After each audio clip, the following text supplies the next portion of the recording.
할렐루야. 오늘 하나님 말씀 사도행전 26장 1절부터 10절의 말씀입니다. 사도행전 26장 1절부터 10절의 말씀.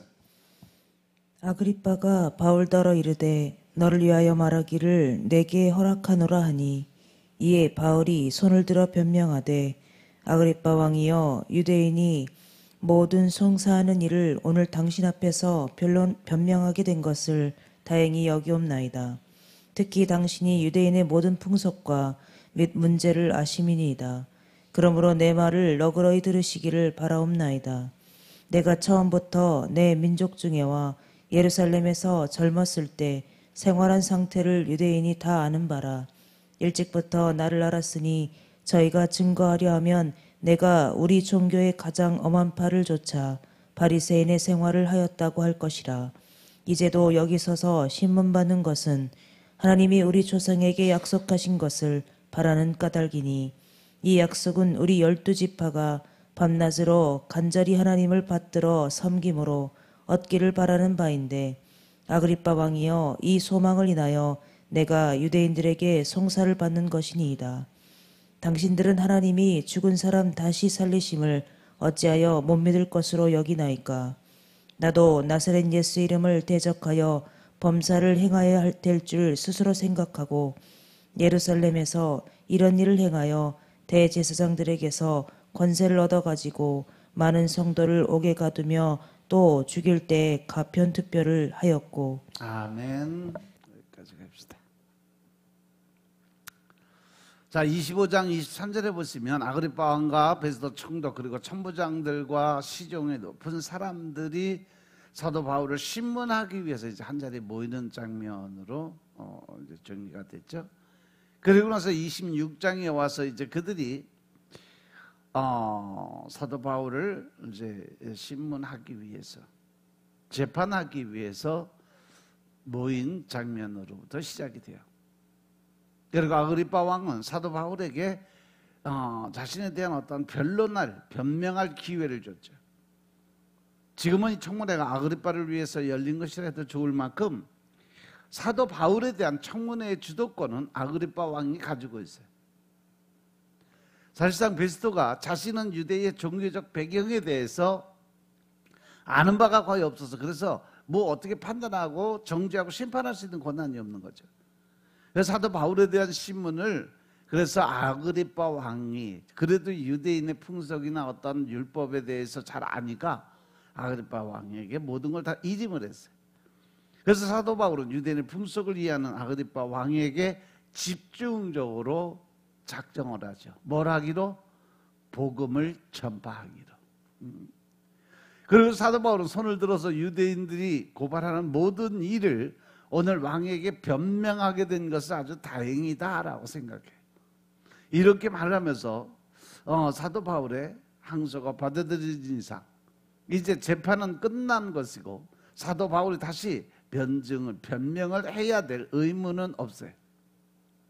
따라서 사도 바울은 그 기회를 자신의 무죄됨을 주장하기보다는 예수 그리스도의 복음을 증거할 수 있는 기회로 여겼던 거죠.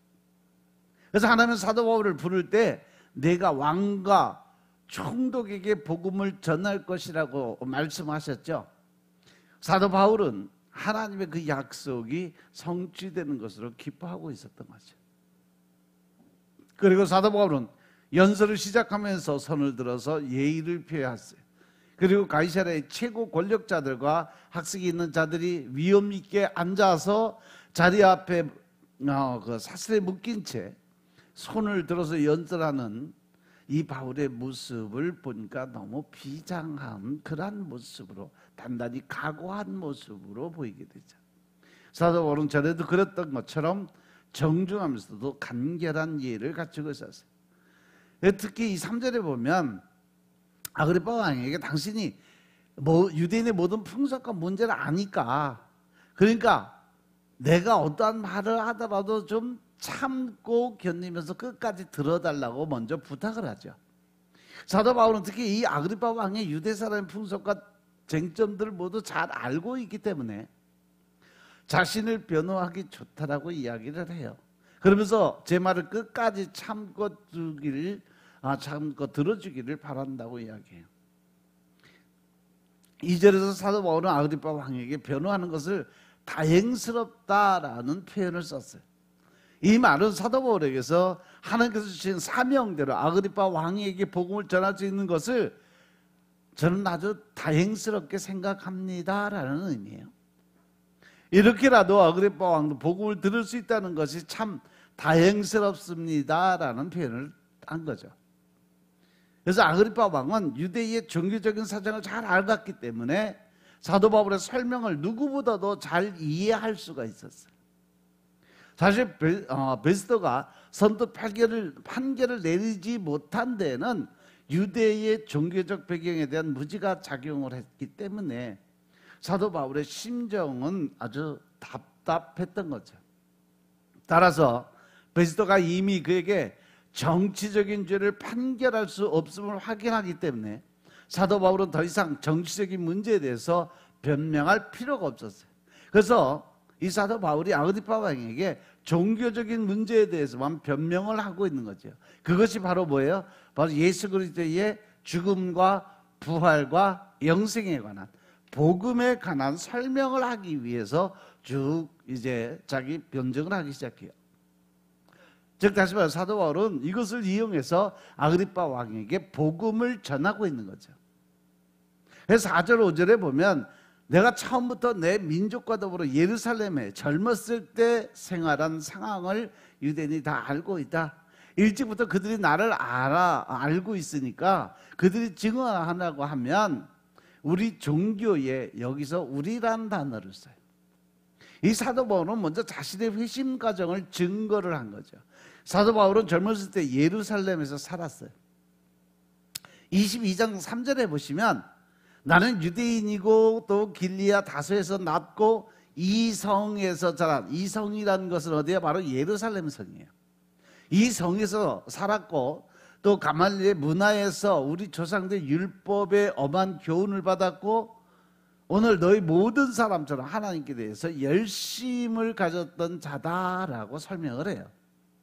그래서 유대인들에게 이렇게 말을 다 하니까 유대인들은 사도 바울의 생활 방식을 다 알고 있었고 어디서 태어났고 어디서 자랐고 어떤 공부를 했고 사도 바울에 관한 건 모든 건 다 알고 있었어요.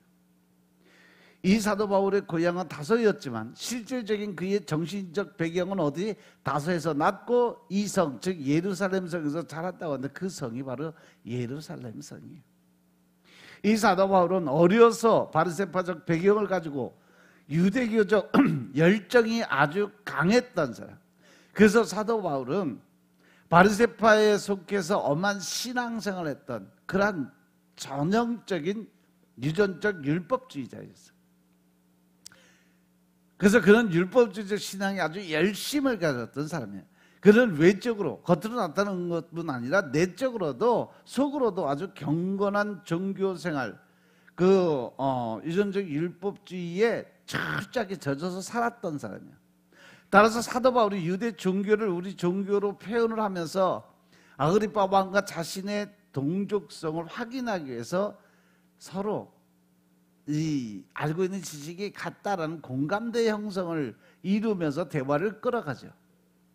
또한 그곳에 있는 대부분의 사람들이 유대인이 아니었고 그들의 이해를 돕고자 유대교를 우리 종교라는 단어를 사용을 했어요.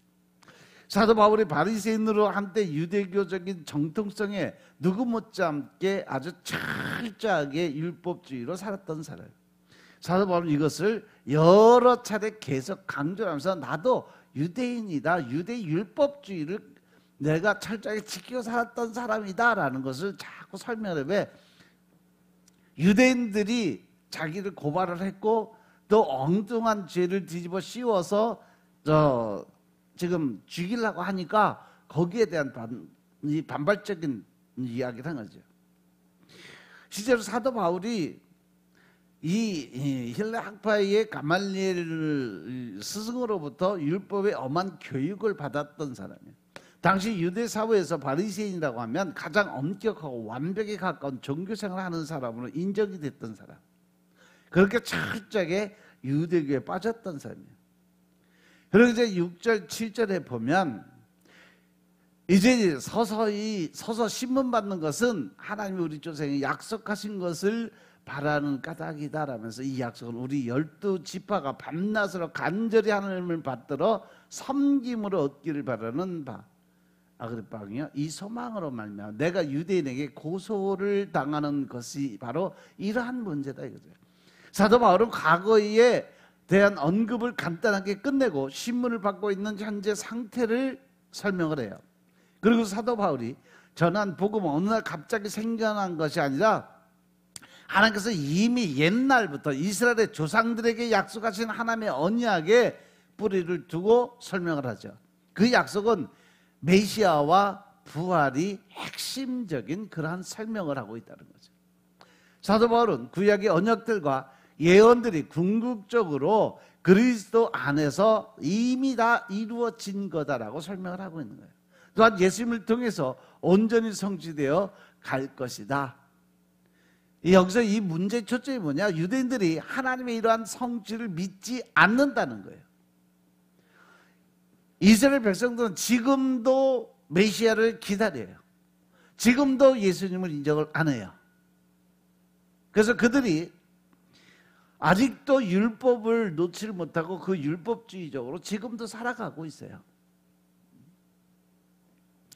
조상들로부터 메시아가 오면 그들을 구원하겠다고 약속을 하셨는데 그 메시아가 오면 죄와 죽음 가운데 있는 이스라엘이 구원을 받아서 영생을 얻게 되고 하나님 나라를 소유하게 된다.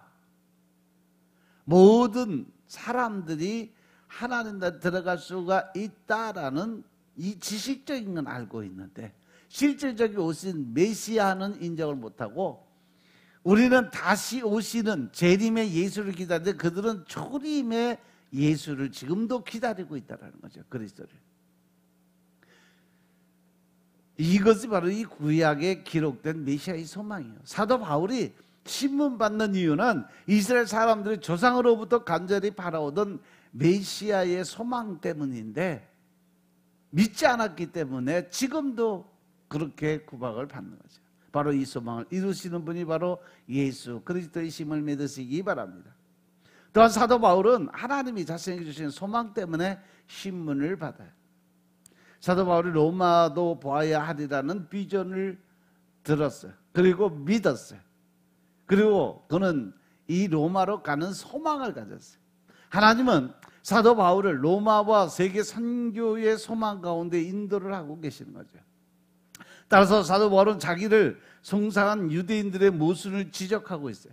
사도 바울이 말하는 이 소망은 전체 이스라엘이 간절히 바랐던 겁니다. 사도 바울이 이 소망을 인해서 다른 민족이 아닌 바로 유대인에게 송세를 받았다는 것은 참 어처구니 없는 일이 지금 벌어지고 있는 거죠. 사도 바울이 소망 때문에 고난을 받는다고 할 때 소망이란 말은 사도 바울의 변호 연설 가운데 자주 등장하는 핵심적인 용어예요. 따라서 우리는 하나님 나라의 소망을 가져야 우리가 살 수 있다는 거죠. 천국의 소망을 가져야 우리는 천국을 바라볼 수 있다는 겁니다. 하나님 나라를 세계에 전파하는 세계 선교의 소망을 가진 여러분들 되시길 주님으로 축원합니다. 우리가 이 소망으로 고난을 받는 삶을 살아가야 돼. 우리는 고난을 받을 때 소망에 관한 분명한 이유가 있어야 된다는 거죠. 여러분들이 끊임없이 지금 이 동남아나 또 다른 외국에도 선교 사역을 하는 이유가 바로 이 천국의 소망이 있기 때문에 여러분들이 선교 사명을 가지고 외국에다 지금 교회를 8개나 지어놓고 그 교회마다 부흥을 해서 제2, 제3 성전까지 짓는 역사가 계속 일어나고 있어요. 이제는 여러분들이 그들을 위해서 중보하고 기도 드릴 때인 것임을 깨달으시기 바랍니다. 그리고 이제 8절에 보면 하나님이 죽은 사람을 살리는 것이 어찌 그게 못 믿을 일이냐 이거예요. 사도 바울이 당신들은 하나님이 죽은 사람을 살리심을 어찌 못 믿을 것으로 여기냐 라고 질문을 던져요. 사도 바울의 소망의 핵심은 죽은 자의 부활과 천국 백성으로 가는 소망이에요. 하나님의 소망은 우리를 부활하기 위해서 영생의 삶을 주고 하나님 나라에 인도하는 것이 하나님의 가장 큰 목적인 것임을 깨달으시기 바랍니다. 그런데 많은 사람들이 지상 메시아에 대한 소망으로 예수님을 죽였어요. 우리가 번영신학이나 아니면 성공신학이나 기복신학에 집착을 하다 보면 우리도 예수님을 십자가에 못 박을 수도 있다는 사실 명심하시기 바랍니다. 우리는 영원한 하나님 나라를 소망하고 그 나라를 우리의 마음속에서 누릴 수 있어야 된다는 사실 믿으시기 바랍니다. 여기서 이 사도 바울이 그들에게 이야기합니다. 여기서 당신들은 대다수의 유대인들을 가르치는데 그 자리에는 아그리파 왕과 버니게 외에도 상당수 유대인들이 참여해 있었어요. 유대인들을 향한 사도 바울의 이 질문은 특유의 치밀하고 예리한 그 논증이 이 안에 들어있어요. 만일 그 자리에 바리새인들이 있었다면 그들은 당연히 부활을 배척하지 않았을 거예요. 죽은 자가 다시 살아나서 천국의 백성, 부활의 생명을 가지고 영원한 생명을 이룰 것이라는 것을 믿는 것이 바로 바리새인입니다. 사두개인들이 있었다 하더라도 이 질문은 죽은 자를 살리실 수 있는 하나님의 초자연적 권능이라고 하는 일반론적 차원의 성격을 띠고 있기 때문에 긍정적인 답을 내릴 수밖에 없었어요. 사도 바울은 부활의 믿음을 유도하는 그러한 질문을 통해서 예수 그리스도의 부활을 믿도록 지금 복음을 증거하고 있는 거죠. 마지막으로 이제 9절 10절에 보니까 사도 바울도 예수님이 다시 부활하신 것을 믿지 못하고 많은 일을 행해야 할 줄로 생각하고 예수님을 대적하는 때도 있었다는 거죠. 여기서 나도라는 강조용법을 사용하고 있어요. 사도 바울은 바리새인으로서 예수님의 부활을 믿지 않고 오히려 적대했던 과거를 모든 사람들에게 선포함으로써 자신의 증언을 믿지 않는 사람들을 이해할 수 있다는 그렇게 선포를 해요. 사도 바울 자신도 극적인 변화를 받았던 것처럼 지금 여기 있는 사람들도 예수님을 만나면, 즉 성령 하나님의 성령의 세례가 임하게 되면 여러분들도 태도가 긍정적으로 바뀔 것이다. 나는 그러한 소망을 가지고 있다는 설명을 하는 거죠. 사도 바울은 복음의 탄압자에서 선포자로 바뀌는 극적인 반전을 복음을 전파하는 데 잘 활용하고 있는 거예요. 그래서 사도 바울은 신앙생활에 있어서 극적인 전환을 가져오는 계기가 반드시 있어야 한다는 것은 아니다. 원만하고 점진적인 신앙을 키워가는 것이, 이것이 바로 정상적인 그러한 의미를 가지고 있다는 거죠. 다만 사도 바울의 경우에는 극적인 전환이 복음을 전파함에 있어서 강한 설득력을 주고 있다는 거예요. 사도 바울이 예수님을 대적하는 일에 대해서 많은 일을 해야 될 줄 생각했어요. 그는 대적하는 일에 필요성이나 의무를 가지고 있었어. 왜? 그 가지고 있는 생각은 율법주의적인 그런 신앙을 가지고 있었으니까. 이 사도 바울이 한때 그리스도인들 잔인하게 핍박했던 때는 나름대로 투철한 종교적인 의무감을 갖고 열심을 다했던 사람이에요. 이 사도 바울이 대제사장의 권세를 받아서 예수님을 믿는 자들을 옥에 가두고 또 스데반을 죽일 때는 그 죽이는 게 옳다라고 투표까지 했던 사람. 사도 바울은 자기가 기독교를 어떻게 박해했는가를 구체적으로 이야기를 하고 설명을 해요. 내가 그때 스데반 집사 죽을 때 찬성 투표를 했고, 이 찬성 투표를 했다가 그때 당시에 이 심판 그 표를 어떻게 했냐면 흰 돌과 검은 돌을 갖다 놓고 그 사람은 무죄다, 죄가 없다 그러면 흰 돌을 던져. 그 사람은 죄이다, 죽여야 된다 그러면 검은 돌을 던져. 이게 그들이 심판하는 방법이었어요. 그러니까 사도 바울이 스데반 집사 그 심판할 때 나는 검은 돌 던졌다 이거지. 죽이라고 찬성의 투표를 던졌다라는 거예요. 사도 바울이 그리스도인을 재판할 때 사형에 처하는 판결에 특별했다는 진술은 이곳이 처음이죠. 그리고 이제 이후에 11절부터는 다음 시간에 하겠습니다. 기도드리겠습니다. 아버지 하나님 감사드립니다. 오늘도 은혜 가운데 우리가 살아가는 모든 삶에 주님이 함께 하시고 동행하시니 감사드립니다. 늘 신령과 진정의 마음으로 우리가 하나님을 바라보게 하시고 믿음 안에서 영적인 권세와 능력을 사용하게 하여 주시고 오직 예수, 오직 한 길을 위해 달려갈 수 있도록 주여 축복하옵소서. 모든 하는 일마다 복음 전도의 사명을 감당케 하시고 이제는 모든 것을 감사드리는 삶을 살아갈 수 있도록 축복하옵소서. 모든 말씀 우리 주 예수 그리스도 이름으로 감사드리며 기도드렸사옵나이다. 아멘.